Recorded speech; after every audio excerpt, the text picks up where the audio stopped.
Hello friends, I am MD Harun Al-Rashid and this is your YouTube channel Harun Biozone. Today in this video I will discuss about the limiting factor of photosynthesis or factor affecting the photosynthesis for NEET aspirant. The first factor affecting photosynthesis কোন factor গুলো photosynthesis কে affect করে সেগুলো আমরা এখানে জানব। An understanding of the factor that affect photosynthesis necessary. আমাদের কোন factor গুলো ফটোসিনথেসিসকে এফেক্ট করে সেগুলো আমাদের জানা একান্ত দরকার। The rate of photosynthesis is very important in determining the yield of plant including crop plants.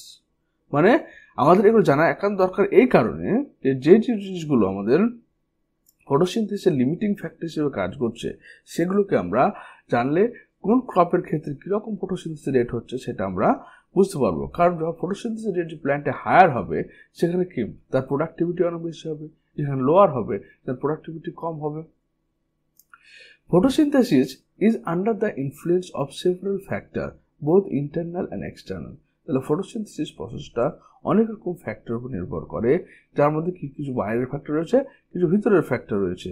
The plant factor includes the number, size, age, orientation of leaves, mesophyll cells and chloroplast, internal CO2 concentration and the amount of chlorophyll. তাহলে এই photosynthesis রেটটা নির্ভর করে কার উপরে? এক হচ্ছে সংখ্যা, আকার, বয়স এবং ওরিয়েন্টেশন, সজ্জাক্রম লিভ, পাতার বয়সটা কেমন হলো, পাতার সংখ্যা কিরকম আছে, পাতার সাইজ কিরকম আছে, পাতার সজ্জাক্রমটা কিরকম আছে তার উপর নির্ভর করছে। এবং কি অ্যামাউন্ট অফ ক্লোরোফিলের সংখ্যা কেমন আছে তার উপর নির্ভর করছে। The plant or internal factor are dependent on the genetic predisposition and the growth of the plant. তাহলে কি বলছে, এই যে ইন্টারনাল ফ্যাক্টরের মধ্যে আরেকটা হচ্ছে কি জেনেটিক প্রিডিসপোজিশন, যে জিনগতভাবে তার পারদর্শিতা কেমন এবং তার উদ্ভিদের বৃদ্ধি কেমন তার উপর নির্ভর করছে। The external factors would include the availability of sunlight, temperature, CO2 concentration and water. এবং যেগুলো এক্সটার্নাল, তাহলে ইন্টারনাল কি হলো? ইন্টারনাল ক্ষেত্রে তোমার হয়ে গেল দুটো পার্ট, একটা হচ্ছে কি number, size,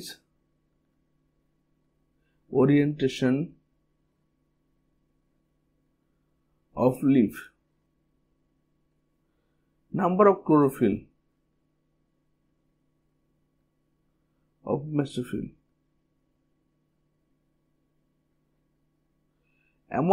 amount of chlorophyll এবং এক্সটার্নাল ফ্যাক্টরের মধ্যে কি রয়েছে? আর রয়েছে কি জেনেটিক প্রিডিসপোজিশন, মানে হচ্ছে জিনগতভাবে তার আগে থেকে যে নির্ধারিত বৈশিষ্ট্য তার উপর নির্ভর করছে। আর এক্সটার্নাল ফ্যাক্টরের মধ্যে রয়েছে CO2 কনসেন্ট্রেশন, লাইট ইন্টেন্সিটি, তারপর তোমার লাইট এবং ওয়াটার, টেম্পারেচার।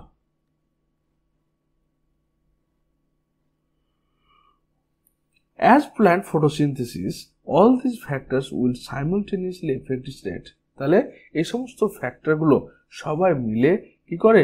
তোমার ফটোসিনথেসিসের রেটটাকে নির্ধারণ করে। Hence, though several factors interact and simultaneously affect photosynthesis or CO2 fixation, usually one factor is the major cause or is the one that limits the rate. তাহলে কি বলছে যে এই সমস্ত ফ্যাক্টরগুলো কি করছে?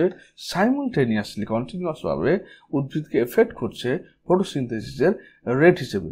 তাদের মধ্যে কোনো ফ্যাক্টর হচ্ছে মেজর কজ, তার হচ্ছে অথবা তোমার লিমিটিং রেট, অর্থাৎ তার একটা মিনিমাম অ্যামাউন্টে তার ফটোসিনথেসিস রেটটা ঠিকঠাক হবে, ওর চেয়ে কমে গেলে, ওর চেয়ে বেড়ে গেলে তোমার কি হবে? ফটোসিনথেসিসটা ডিসরাপ্ট হয়ে যাবে। Hence, at any point, the rate will be determined by the factor available at suboptimal level. অর্থাৎ সাবঅপটিমাল বলতে ম্যাক্সিমাম না, ম্যাক্সিমাম কিছুটা কম অবস্থায় রেট কেমন হবে। When several factors affect any chemical process, Blackman 1905 law of limiting factor comes into effect. যখন several ফ্যাক্টরকে আমরা বিভিন্ন রাসায়নিক পদ্ধতির জন্য দায়ী করছি, সে সময় বিজ্ঞানী Blackman law of limiting factor এর এফেক্টটা আনলো। This states the following. Law of limiting factor কি বলছে দেখো, এখানে ভালো বোঝার চেষ্টা করো। বলছে if a chemical process is affected by more than one factor, then its rate will be determined by the factor which is nearest the minimal value. বলছে যদি একটা রাসায়নিক পদ্ধতি বা যে কোনো একটা পদ্ধতি অনেকগুলো ফ্যাক্টর দ্বারা নির্ধারিত হয়, তবে সেই পদ্ধতিটা সবচেয়ে বেশি এফেক্টেড হয় যে জিনিসটা সবচেয়ে কম পরিমাণে লাগছে, মিনিমাম জিনিসটা সবচেয়ে কম পরিমাণ। ভালো করে বোঝার চেষ্টা করো যে ল অফ লিমিটিং ফ্যাক্টর বলতে চাইছে যে একটা পদ্ধতি যদি অনেকগুলো ফ্যাক্টর দ্বারা এফেক্টেড হয়, তাহলে সেই ফ্যাক্টরগুলোর মধ্যে যার অ্যামাউন্ট সবচেয়ে কম থাকছে তারই দ্বারা সবচেয়ে বেশি এফেক্ট হয় তোমার সেই পদ্ধতিটি। It is the factor which directly affects the process of constant. For example, despite the presence of green leaf and optimal light CO2 condition, the plant may not photosynthesize if the temperature is very low. যদি একটা গাছের কাছে ধরে না বলছে তার green leave available পরিমাণ রয়েছে, তার অপটিমাম লাইটও রয়েছে, CO2 কন্ডিশনও ভালো রয়েছে, কিন্তু যদি সেখানে কি হয়, টেম্পারেচার যদি খুব লো হয়, যদি টেম্পারেচার ভেরি লো হয়, টেম্পারেচার খুব যদি লো হয়, তাহলে কিন্তু কি হবে, ফটোসিনথেসিস হবে না। সবগুলো ফ্যাক্টর ঠিক আছে, কিন্তু এখন টেম্পারেচার খুব কম আছে, কোন ফটোসিনথেসিস হবে না। This leaf is giving the optimal temperature will start the photosynthesis. একটা সর্বোচ্চ পরিমাণ তাপমাত্রা লাগবে তাকে ফটোসিনথেসিস করার জন্য। আই থিঙ্ক বুঝতে পেরেছ। এবার আমরা চলে আসছি যে লাইটের ইন্টেন্সিটি কি করছে। We need to distinguish between light quality and light intensity and the duration of exposure to light. তাহলে আমরা এখানে তিনটে জিনিস দেখবো। একটা লাইটের কোয়ালিটি কেমন রয়েছে, লাইটের গভীরতা বা লাইটের তীব্রতা কেমন রয়েছে, এবং কতক্ষণ ধরে লাইটটা এক্সপোজ হচ্ছে, তিনটে term. While discussing light as a factor that affects photosynthesis, there is a linear relationship between the incident light and CO2 fixation rate at low light intensities. তারা বলছে যে যখন আমরা রিলেশন করছি আলো এবং ফটোসিনথেসিস করছি, তখন দেখা যাচ্ছে যে একটা লো ইন্টেন্সিটি অফ লাইটে, অর্থাৎ আলোর তীব্রতা যখন কম থাকবে, তখন লাইনের রিলেশন পাওয়া যাচ্ছে কার মধ্যে, CO2 ফিক্সেশন এবং তোমার হচ্ছে CO2 ফিক্সেশন এবং ফটোসিনথেসিস রেটের মধ্যে। CO2 ফিক্সেশন, ফটোসিনথেসিস রেট এর মধ্যে রৈখিক একটা সম্পর্ক পাওয়া যাচ্ছে কখন, যখন লাইট ইন্টেন্সিটিটা লো থাকছে। At higher light intensity তে gradually the rate does not show further increase as further other factor becomes limiting. বলে যখন আমাদের লাইট ইন্টেন্সিটি বাড়িয়ে দিচ্ছে অনেকটা, তখন কিন্তু কি হচ্ছে, তোমার ফটোসিনথেসিসের রেটটা বা ফ্যাক্টরটা লিমিট হচ্ছে, মানে হচ্ছে না, রেটটা বাড়ছে না। বলছে লো লাইট ইন্টেন্সিটিতে carbon dioxide fixation photosynthesis rate ঠিক থাকছে, কিন্তু লাইন এলে একইভাবে চলছে। কিন্তু যখন আমাদের রেট অফ ফটোসিনথেসিস যখন হচ্ছে, কিন্তু যখন তোমার ইন্টেন্সিটি অফ লাইট বাড়িয়ে দেওয়া হচ্ছে, তখন কিন্তু সেখানে ফটোসিনথেসিস বাড়ছে না। What is the interesting to note that is light saturation occurs at 10% of the full sunlight. Light saturation মানে যে আলোর সম্পৃক্ততা, অর্থাৎ আলো আমার ম্যাক্সিমাম কতটা দরকার, বলছে 10% অফ দ্য ফুল সানলাইট, পুরো সানলাইটের মাত্র 10% আলো আমাদের দরকার পড়ছে। হেন expect for plant is shade or dense forest, light is really limiting factor in nature. তাহলে যদি তুমি একটা গভীর অরণ্যে যাও বা ছায়াযুক্ত অরণ্যে যাও, তাহলে সেখানে লাইটটা হচ্ছে একটা লিমিটিং ফ্যাক্টর, যেখানে একটা মিনিমাম লাইটে ফটোসিনথেসিস রেটটা ভালো চলছে। কিন্তু যখন লাইট ইন্টেন্সিটি বাড়িয়ে দিচ্ছি আমি, তখন ফটোসিনথেসিস রেটটা কিন্তু সেরকমভাবে বাড়ছে না। Increase in incident light beyond a point cause the breakdown of chlorophyll and decrease photosynthesis. কারণ লাইট ইন্টেন্সিটি যখন আমি বাড়িয়ে দিব, লাইট ইন্টেন্সিটি বাড়ানো মানে কি, ধরে নাও লাইট ইন্টেন্সিটি মানে কি, wavelength of light, wavelength of light. এবার তুমি যখন লাইট ইন্টেন্সিটিকে বাড়াচ্ছ তখন ওয়েভ লেন্থে কি হচ্ছে, ওয়েভ লেন্থ কম হচ্ছে, ডিক্রিজ করছে, মানে এনার্জি বাড়ছে। তো যদি আমাদের লাইট ইন্টেন্সিটি বাড়ানো যায়, এনার্জি ইনক্রিজ হচ্ছে। তারপরে কি হচ্ছে, তোমার প্ল্যান্টের মধ্যে ফটো অক্সিডেটিভ ড্যামেজ, অর্থাৎ ক্লোরোফিল বি গুলো নষ্ট হয়ে যাবে, অক্সিডেটিভ ড্যামেজ হয়ে যাবে, ড্যামেজ হবে। তাহলে এখানে দেখো কি বলছে গ্রাফ, এটা লাইট ইন্টেন্সিটি, ক্লিয়ার? এটা হচ্ছে রেট অফ ফটোসিনথেসিস। যখন আমরা লাইট ইন্টেন্সিটি বাড়াচ্ছি তখন ফটোসিনথেসিস রেটটাও কিন্তু লাইনিয়ারলি বাড়ছে, বাড়ছে। কিন্তু একটা টাইম আসার পরে যদি আমরা লাইট ইন্টেন্সিটি দেখা যাচ্ছে কি আর কোনো এফেক্ট ফেলছে না, বা এরপরে কি লাইট ইন্টেন্সিটি কমে যেতে পারে, লাইট ইন্টেন্সিটি আরো বাড়ালে ফটোসিনথেসিস কমে যেতে পারে, কিন্তু আর কোনো এফেক্ট পড়ছে না। তাহলে এখানে কি লাইট ইন্টেন্সিটি একটা টাইম বাড়ানোর পরে আর তোমাদের মানে এ পয়েন্ট বি পয়েন্ট এটা বাড়লো, কিন্তু বি পয়েন্টের পরে লাইট ইন্টেন্সিটি যদি আমরা বাড়াতে থাকি আরো, তবুও কিন্তু রেট অফ ফটোসিনথেসিস বাড়বে না, ওটা ইকুয়াল থেকে গেল, লাইনে থেকে গেল। তারপর 2 নম্বর পয়েন্ট বলছে carbon dioxide concentration. Carbon dioxide is the major limiting factor photosynthesis এর মেজর লিমিটিং ফ্যাক্টর হচ্ছে কি তোমার carbon dioxide. The concentration of CO2 is very low in atmosphere between 0.03 to 0.04%। তাহলে বায়ুমণ্ডলে এর পরিমাণটা খুব কম, 0.03 থেকে 0.04%। Increase in concentration up to 0.05% can cause an increase in CO2 fixation rate. Beyond this, the level can become damaging over longer period. তাহলে কি বলছে যে নর্মালি কত 0.03 থেকে 0.04 এটা হচ্ছে অ্যাটমসফিয়ারে তোমার রয়েছে এটা। এবার যদি আমরা 0.05 করি তবে এখানে ফটোসিনথেসিসটা ইনক্রিজ করছে, কিন্তু এরপরে 0.05 এর পরে মানে এই 0.05 ধরে নাও, এটা এখানে ম্যাক্সিমাম হচ্ছে ফটোসিনথেসিস রেট ম্যাক্সিমাম হচ্ছে। এরপরে কিন্তু যদি আমরা CO2 কনসেন্ট্রেশন বাড়াতে থাকি কিন্তু সেটা কোনো লঙ্গার পিরিয়ড ধরে বাড়াতে থাকি কোনো এফেক্ট পড়বে না। The C3C4 plant respond differently to CO2 concentration. আমরা আগেও দেখেছি যে রুবিস্কো যে এনজাইমটা রয়েছে সেটা পৃথিবীর সবচেয়ে বেশি পাওয়া এনজাইম। এর ফর্ম হচ্ছে রাইবোজ বিসফসফেট কার্বক্সিলেজ অক্সিজেনেজ দুটো এফেক্ট রয়েছে।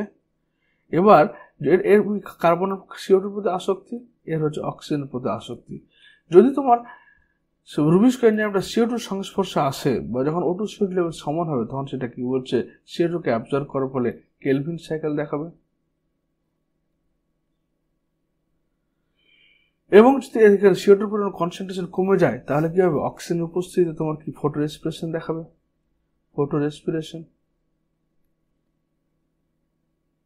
দেখাবে। সুতরাং হচ্ছে CO2 কনসেন্ট্রেশনটা খুব important. At low light condition neither group respond to high CO2 condition. এবার যখন হচ্ছে কি যখন লাইটের কন্ডিশনটা খুব কম থাকবে, লাইট যখন খুব কম থাকবে তখন কিন্তু CO2 কন্ডিশনটা কোনো রকম এফেক্ট দেখাবে না, মানে CO2 কনসেন্ট্রেশনটা আবার ডিপেন্ড করছে লাইটের উপরে। At high light intensity both C3 and C4 will increase the rate of photosynthesis. যখন তোমার C3 এবং C4 উভয় প্ল্যান্টের ক্ষেত্রে যখন লাইটের ইন্টেন্সিটিটা বাড়াচ্ছে, কিন্তু খুব বেশি বাড়ালে চলবে না, খুব বেশি বাড়ালে আবার রেট অফ ফটোসিনথেসিস ডিক্রিজ করবে, কারণ ফটো অক্সিডেটিভ ড্যামেজ। তো একটা সার্টেন লিমিট পর্যন্ত যখন লাইট ইন্টেন্সিটি বাড়াচ্ছি তখন CO2 অ্যাবজর্পশন রেটটাও বাড়ছে এবং ফটোসিনথেসিসও ভালো হচ্ছে। What is important to note is that C4 plants show saturation at about 360 micro per liter, while C3 respond to increase CO2 constant saturation it's in 415 microliter. কারণ বলছে যে যখন স্যাচুরেশন মানে কি, স্যাচুরেশন মানে ওই জায়গাটাতে সবচেয়ে বেশি, ওর চেয়ে বেশি যদি লাইট দিই, ওর চেয়ে বেশি যদি CO2 দিই তাহলে কিন্তু প্ল্যান্ট রেসপন্স করবে না।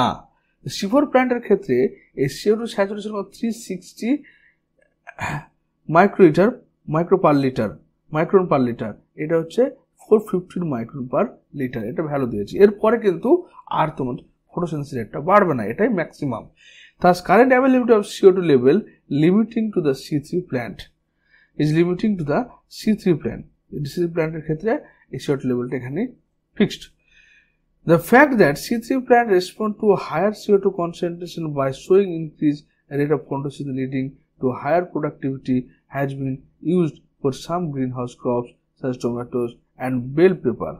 বলছে C3 প্ল্যান্টের ক্ষেত্রে হায়ার CO2 কনসেন্ট্রেশন, কারণ C3 প্ল্যান্টের ক্ষেত্রে যখনই CO2 কনসেন্ট্রেশন লো হবে তখনই কিন্তু কি হবে, এখানে কেলভিন সাইকেল না হয়ে ফটো রেসপিরেশন হয়ে যাবে।